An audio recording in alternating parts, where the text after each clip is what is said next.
time to look at one of Marvel's most forgotten and short-lived heroes. And I do mean short-lived. This is Solarman. Solarman was the creation of David Oliphant, the founder of Pendulum Press, a publication that featured educational comics and comics based off of famous works of literature. He created the character for the publication back in 1979 with the intention of educating people about solar power. But in 1989, he tried to revive the character with the help of the man himself, Stan Lee, who reimagined the character for Marvel. So Solarman returned to the comic world and he lasted a whopping 2 issues. Wow, even Defenders of Dynatron City lasted 6 issues. Believe it or not, I actually have both issues. I got them both for $1 on eBay. Funny, seeing as how they originally sold for $1 each. So much for increasing in value. The galaxy's hottest new hero. The first issue is pretty much the plot of the cartoon we're about to see verbatim, so we'll get to that in a minute. In the second issue, Solarman fights Dr. Doom. Apparently Doom lures him to Latveria by claiming that he has the solution to the depletion of the ozone layer, because that's totally something he'd have. They end up fighting and Solarman gets his ass handed to him. Then Doom lets him go because he respects that he got back up after that epic ass kicking. Lame. Well, it's clear they tried to make Solarman a big thing because there was an attempt to turn the comic into an animated series. The pilot was released on VHS in 1989, but it didn't make it to TV until 1992, and that was pretty much the last we heard of Solarman. So today we'll be looking at the animated pilot, and before I say anything, once again I have to give the show credit for an amazingly 80s theme song.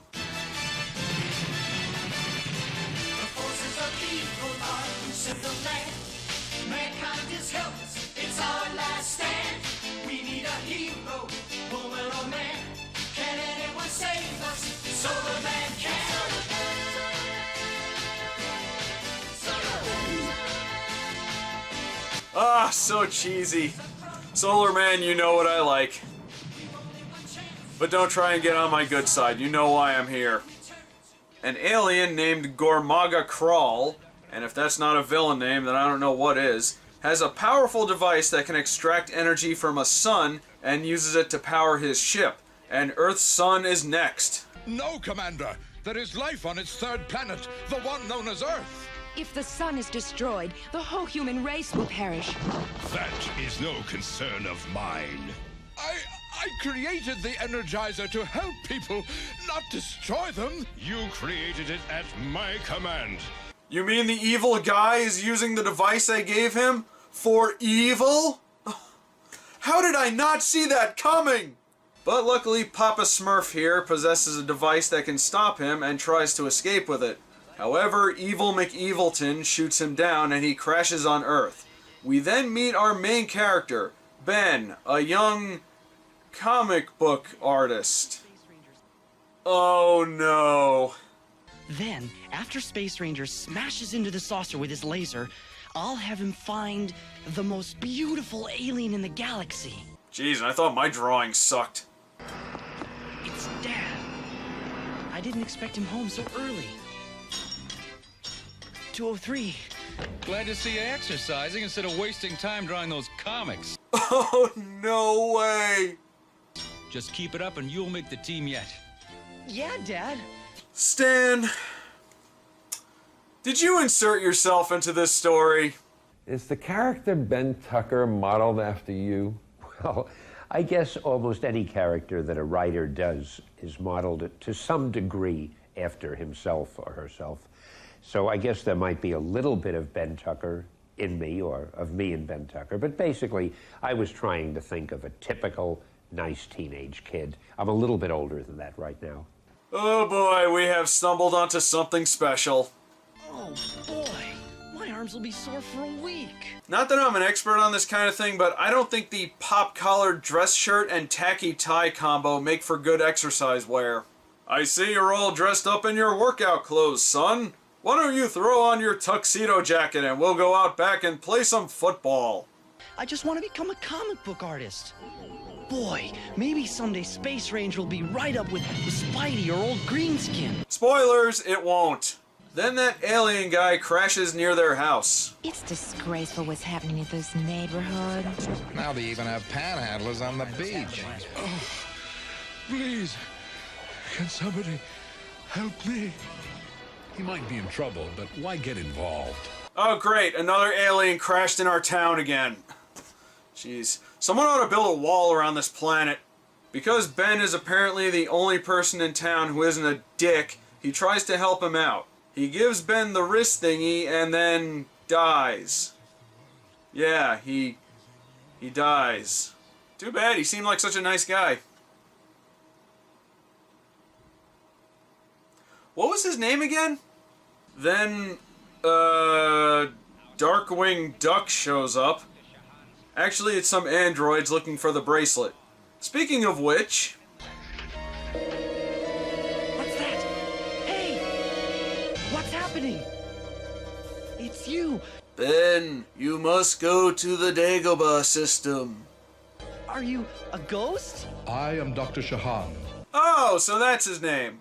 So Jaga talks to him from beyond the grave, or whatever this is, and warns him about Gormaga Crawl and tells him he's the chosen one, he's our only hope, blah blah blah, standard stuff. And when the sun dies, the earth will die as well. Your planet will be devastated by tidal waves, giant earthquakes, and volcanic explosions on every continent. I'm pretty sure the absence of the sun wouldn't cause all of that. Drama queen. You're putting me on. No one could do that to us. Gormaga Kral can, with my invention. It is a giant photon energizer. I created it to help my people when our planet was dying. I foolishly believed that this was the intention of the warlord as well. But Gormaga Kral cares nothing about innocent lives. He lusts only for power and conquest. How could I have not known that the warlord was only interested in war? Oh, man. We are dumb on my planet. How can I fight some bloodthirsty clown from outer space? With the circlet of power. The bracelet I gave you at the pier. It also plays MP3s and sends email, but the battery life sucks. But why me? Because only you cared enough to help me. Only you showed compassion for a stranger. Only you are worthy to possess the awesome power of Solarman. You're not an asshole. That's good enough for me. The next day, those androids find Ben and go after him. When the sun strikes the circlet, you must press the symbol. What'll I do? There's no sun. Oh, the follies of solar power! If only it was powered by clean coal, then maybe I'd stand a chance. The sun eventually comes out, and he finally transforms into Solarman. Hey, what's happening? What a sight. I've turned into David Lee Roth! He makes quick work of the androids and changes back before anyone sees.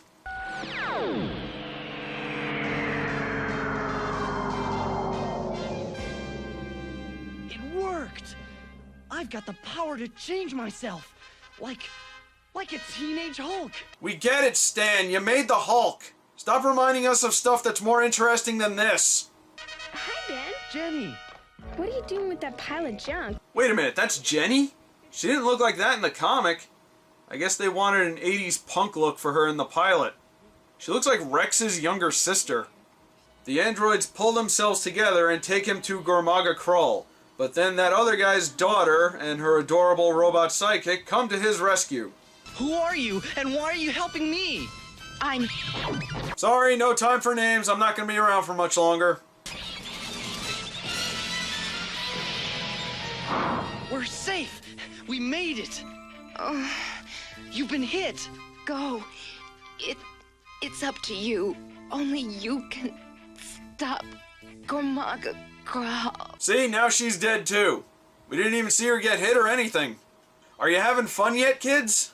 Then some rejected Doctor Who robots attack, but that little robot guy opens a window letting in the sun so he can transform and hand their metal asses to them. You're the one who let the sunlight in. I could use every friend I can get, but what am I gonna call you? Okay, Beepy, we've got a job to do. I even threw in a talking robot for the kids. Then Gormaga Krull flips on the sun-destroying thingy, and Solarman finally faces off with him. Your time has come. You know something, Crow?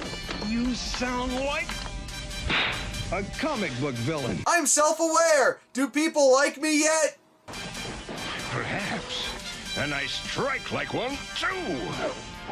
How does he know what a comic book is? You're a loser, Krull. You couldn't hurt a fly. Solarman, with the power of grade school level name-calling. Why did he fly backwards? If he punched a hole in his spaceship, he should have been sucked out. Ugh, everything in this is stupid. Solarman outruns the laser before it reaches the sun and sends it back to the ship. Oh no, I forgot something.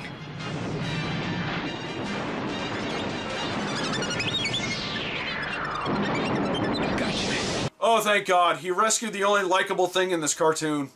When you least expect it, Solarman, when you are most vulnerable, Gormaga Crow will be back. No, he won't. Benjamin Tucker, what are you doing with this little kid's toy? Hey, Jen, can't you tell a toy from the real thing? The real thing? Right. His name's Beepy, and he helped save the Earth from Gormaga Krull. See? I'm drawing it up as a Space Ranger story from my comic strip. Honestly, Ben, the way you talk, someone would think you really believe all this stuff. Ben, you are a weird comic book nerd. Just be thankful that there's a girl in your room and she's talking to you. Next, you'll be worrying about an invasion from outer space. No, Jenny, I think we're safe. At least for now. When you least expect it, Solarman, Gormaga Crow will be back. Ha! Setting up for a sequel. Yeah, nice try. So that's Solarman. Do I really have to say bad things about Stan Lee? Look, I love Stan Lee as much as anyone. He's contributed so much to comics, but let's be real, not everything he's made has been gold. Amazo-Man versus the Lizard Man. But unfortunately, this is not one of those times. Granted, it did have some decent action, but the untimely character deaths were unnecessary and it just was so generic overall. But most of the problems can be attributed to the main character because, well, Solarman isn't that interesting of a hero. I mean, just look at his powers. He's super strong, super fast, and he can fly. That's about as standard as it gets for a superhero. You'd think that a hero with a sun theme would have, like, I don't know, solar beams or can manipulate fire or something. He does use a laser a few times, but it comes from the bracelet, so I'm hardly counting that as a power. And on top of that, a lot of things about him seem to come from other heroes, which, interestingly enough, all seem to be DC characters. Getting a superpower item from a dying alien, Green Lantern. Having a little robot sidekick, Booster Gold. A solar-powered superhero, that's Superman! And a young boy that transforms into a hero, that's clearly supposed to be Captain Marvel. And if you don't believe me, even Stan admits to it. We were really looking for something different. And you say to yourself, how many different superheroes can there be? There have been so many who fly, who walk on walls, who can go through walls. And it just occurred to me that if we could do a teenager who could turn into an adult, like the old Captain Marvel, if you remember that. I always liked that strip, but I wanted to update it and bring in a few personal elements. So that was really how it happened. It was the only new angle I could think of, something that wasn't being done today. Now, the one good thing about this tape is that it comes with an interview that David Oliphant did with Stan Lee, and you can tell they really wanted Solarman to be a big thing. I just noticed they're even wearing embroidered Solarman shirts. This is adorable. I almost feel bad. But the interview itself is great. Stan talks about how to create a good character. I think perhaps one of the most important elements is believability. If you don't believe the characters ring true, if you don't believe in them, it's very hard to enjoy a story. But if you're reading about characters that you feel in some way exist, that carries the story along. I remember when I was young, I was a big fan of Sherlock Holmes. I was convinced there is a Sherlock Holmes. The writing was that good and that sincere. And they even show how comic cover art is developed. It's interesting, and if you can find at least this part, I'd say skip the cartoon and check it out. Now, I have found out that Marvel sold the rights to Solarman to Scout Comics, who rebooted the character again, so hopefully he has a future somewhere else, but it certainly is not here. Of the three things we've watched so far, Solarman is easily the best one, though it was still pretty lackluster and mediocre, so that's strike 3 for Marvel. And I guess we'll end the Superhero Obscurathon with a DC cartoon. Alright, so what do we got here? Son of a...